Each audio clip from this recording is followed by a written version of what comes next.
Who will be auto-enrolled? Employees who earn a gross salary of over €20,000 a year, who are aged between 23 and 60, and who aren't currently in a pension scheme will be automatically enrolled. This includes employees on all types of employment contracts who meet the criteria. So those who are full or part-time workers, casual, seasonal, or on probation will be included. Employees who earn less than €20,000 or who are aged below 23 or above 60 will be able to opt into the scheme.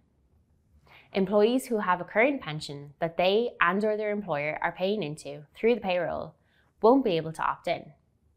This is because auto-enrollment is being set up for people who don't already have a pension, not to replace the existing pensions industry.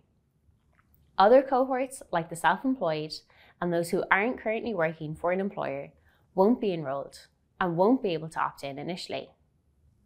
This is because payroll systems will be used to determine eligibility and to calculate contributions, and these cohorts are often not on a payroll system. For more information, you can visit our website, gov.ie/auto-enrollment. Here you'll find the latest up-to-date information, further information for employees and employers, and a list of our most frequently asked questions.